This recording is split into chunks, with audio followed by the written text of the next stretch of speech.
Imagine this, 6,000 men against 31,000, a 5-to-1 disadvantage. Any sane general would call it suicide.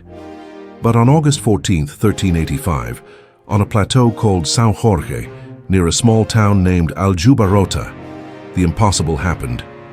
Welcome to medieval crazy history. Today we're diving into one of the most spectacular battles of the Middle Ages, the Battle of Aljubarrota. This is the day Portugal said no to Castile, when a 25-year-old military genius changed the course of history, and when a baker woman became legend by killing enemy soldiers with a bread oven shovel. Let's rewind a bit. In 1383, Portugal faced what historians call the crisis of 1383-1385, and it was an absolute nightmare for the Portuguese. King Ferdinand IV of Portugal died prematurely, probably from tuberculosis, leaving behind a massive succession problem. His only legitimate heir was his daughter Beatrice, who was married to King John I of Castile. You see the problem here, right? If Beatrice inherited the throne, Portugal would essentially become part of Castile. The Portuguese crown would be worn by a Castilian king. Portugal as an independent nation would cease to exist. The Portuguese people were not having it. Popular revolts broke out across the country. The cities, especially Lisbon, rose up in rebellion, and they rallied behind an unlikely candidate, John the Master of Avis, who was an illegitimate son of the previous king, Peter the Sir. In April 1385, the Portuguese Cortes, their parliament, officially proclaimed John as defender and regent of the kingdom. It was essentially a declaration of independence, and King John I of Castile was furious. So he did what medieval kings do when they're angry. He assembled a massive army. We are talking about 31,000 men, including elite French cavalry, and he marched straight into Portugal to crush this rebellion and claim what he believed was his wife's rightful throne. Against this colossal force, Portugal could muster only about 6,000 to 7,000 soldiers, including a few hundred English archers who had come to help. The odds were absolutely terrible. Any rational person would say Portugal was doomed. But Portugal had a secret weapon, a young man named Nuno Álvares Pereira. Who were the men who would decide the fate of a nation on that August afternoon? Let's meet them. On the Portuguese side, you had King John I, the Master of Avis. He was the illegitimate son who became king through popular support. He knew that if he lost this battle, he'd lose everything: his crown, his life, and Portugal's independence. But the real star of our story is Nuno Álvares Pereira, the Constable of Portugal. He was only 25 years old, but he was already recognized as a military genius. And here's a funny detail that shows you just how impulsive and confident this guy was.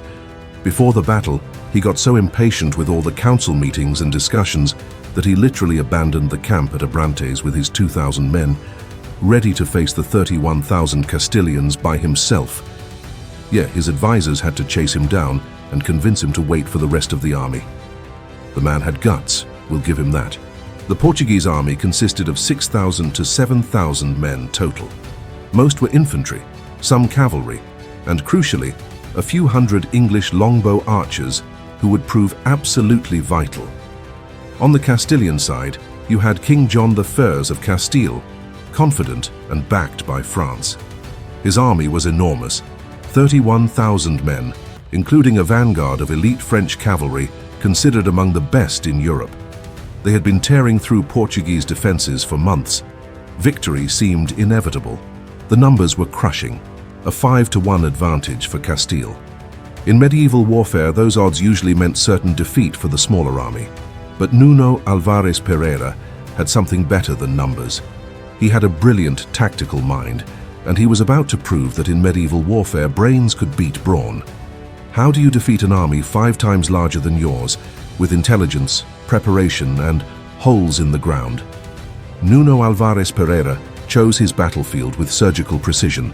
He selected the plateau of São Jorge, near Aljubarrota. This wasn't a random choice. The plateau had steep slopes on multiple sides, which meant the Castilian army couldn't use its numerical advantage effectively. They'd be forced to funnel their troops into a narrow front where Portuguese numbers could match theirs. Terrain advantage, check.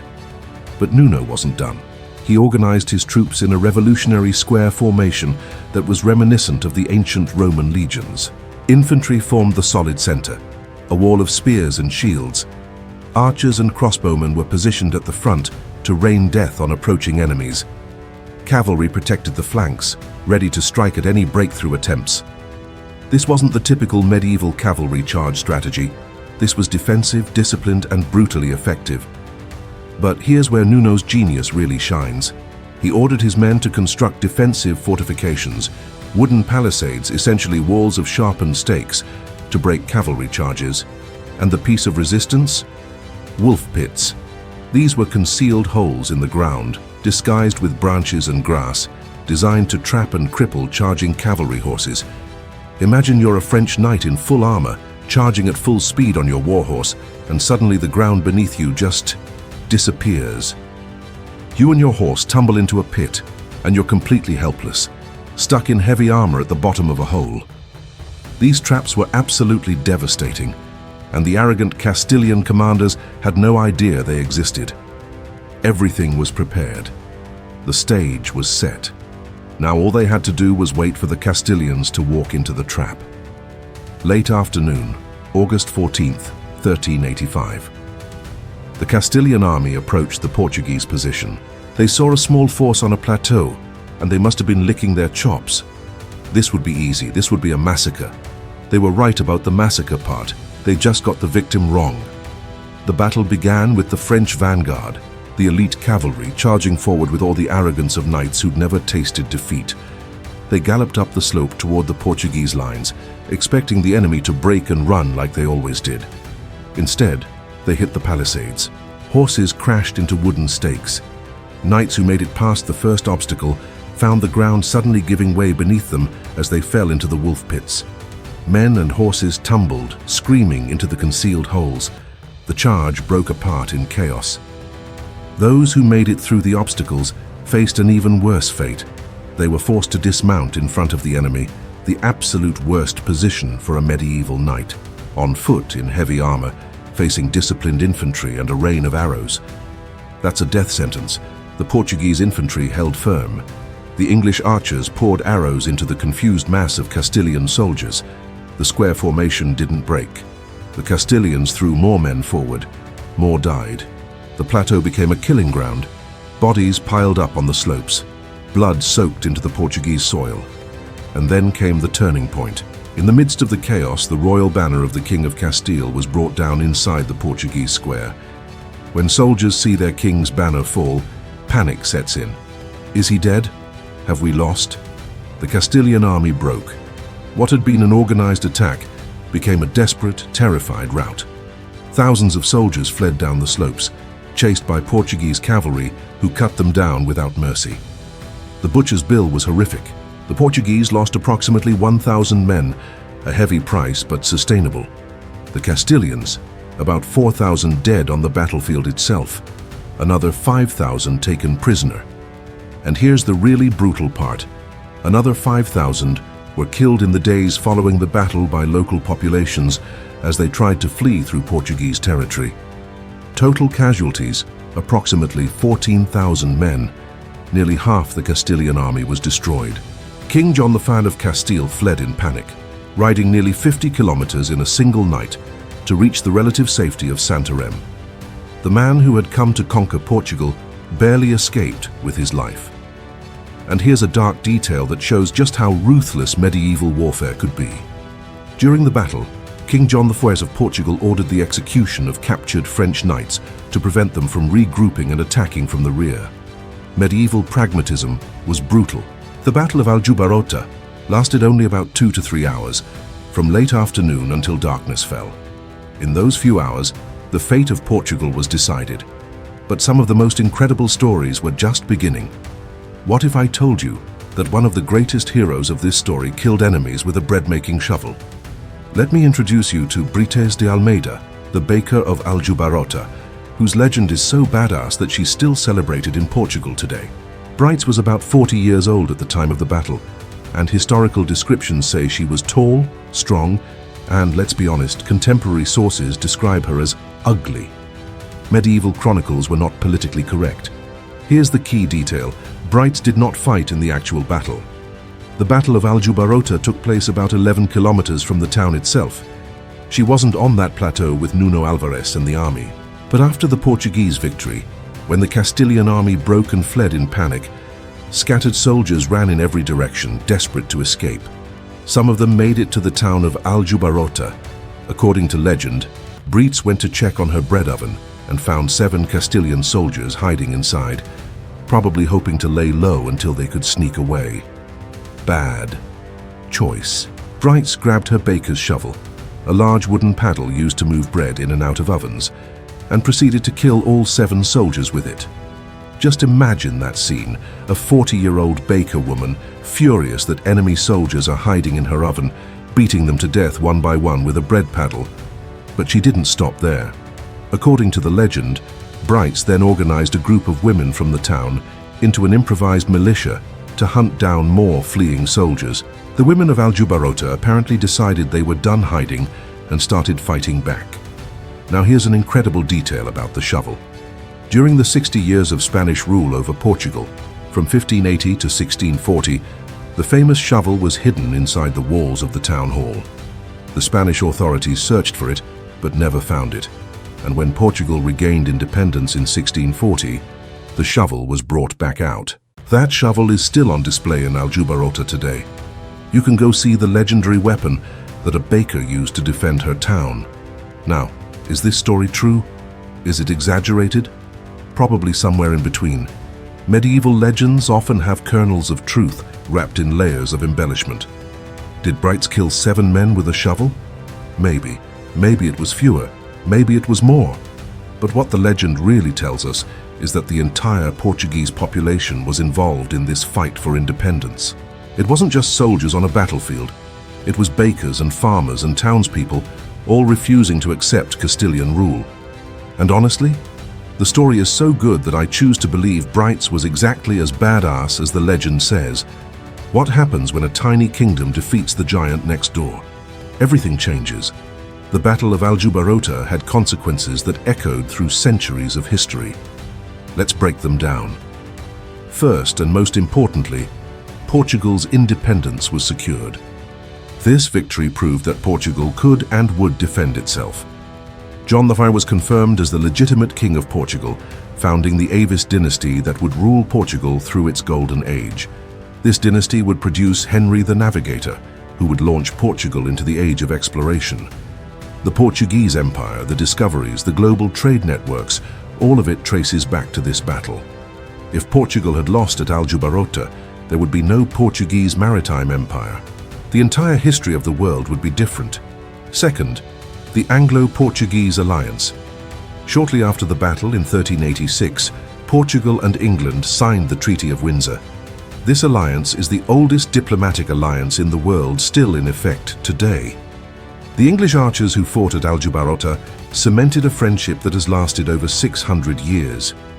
Even in World War II, neutral Portugal allowed Britain to use the Azores as a military base because of this ancient alliance. Third, Castile was devastated. The kingdom went into official mourning for 2 full years. Contemporary chronicles describe how everywhere you saw people in mourning, old men with long beards because they had lost their sons. The loss was so catastrophic that Castile couldn't attempt another invasion. It took 26 years until 1411 before Castile formally recognized Portuguese independence in the Treaty of Ayllón-Segovia. Fourth, the balance of power in the Iberian Peninsula shifted permanently. Portugal maintained its autonomy and followed its own historical path. The Iberian Peninsula would never be united under Castilian rule during this period. Spain would eventually form from the union of Castile and Aragon, but Portugal remained proudly separate. And here's the big what if. What if Portugal had lost?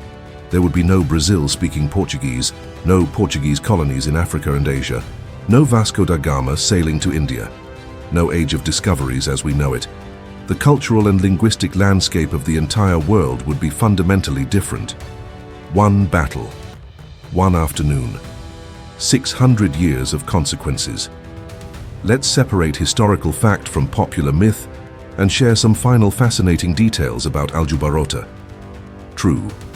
The square formation and wolf pits were genuinely revolutionary tactics for the time.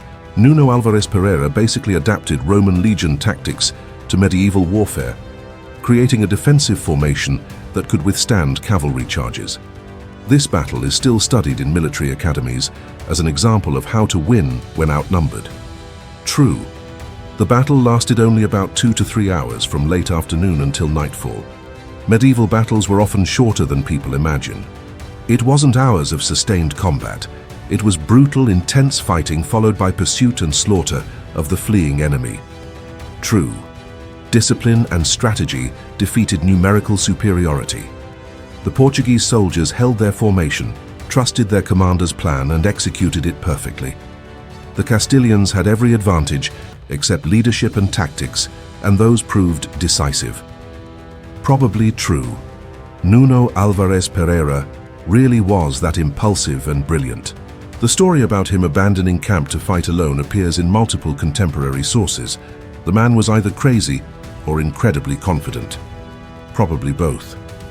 Legend, but a great story. Brites de Almeida and the 7 Castilians. Is it literally true? Probably exaggerated, but it's likely based on real events of local resistance. The people of Aljubarrota and surrounding towns absolutely did attack fleeing Castilian soldiers. Whether Brites personally killed 7 with a shovel, or whether the story combined multiple incidents into one heroic tale, we'll probably never know for certain. Here's a military lesson that Aljubarrota teaches perfectly. Terrain, tactics, and morale can overcome raw numbers. The Castilians had 5 times more soldiers, but they fought on ground chosen by the enemy, against tactics they didn't understand. And when their morale broke, their numbers became a liability as panicked soldiers trampled each other trying to escape. This wasn't magic. This wasn't divine intervention, though plenty of Portuguese at the time believed God was on their side. This was careful planning, brilliant execution, and soldiers who fought like their lives depended on it, because they did. The Battle of Aljubarrota wasn't just a military victory. It was a resounding no from a small people who refused to disappear from history. This wasn't magic or myth. It was sweat, blood, tactical brilliance, and tremendous courage. 6,000 men who knew that if they lost, they would lose everything: their king, their land, their identity as Portuguese. Nuno Álvares Pereira wasn't a movie superhero. He was a 25-year-old man who studied, planned, and executed perfectly under impossible pressure. The Portuguese soldiers weren't invincible warriors. They were terrified men facing an army 5 times their size, who stood their ground because running meant the end of Portugal. And they won. Against all odds, they won. So here's my question for you. What do you find most impressive? The tactical genius of Nuno Álvares Pereira, the courage of those Portuguese soldiers holding the line, or the legendary baker with her shovel defending her town? Leave your thoughts in the comments below. Thank you so much for watching Medieval Crazy History. If you enjoyed this epic tale of medieval Portugal, please hit that like button. Subscribe to the channel for more stories from the Middle Ages that your history teacher probably glossed over or got completely wrong. Turn on notifications so you don't miss our next episode. Share this video with that friend who loves history. And if you want to keep diving into the medieval world, click on that video card appearing on your screen right now to watch our latest episode. Until next time, remember, history is always crazier than fiction. You just have to know where to look.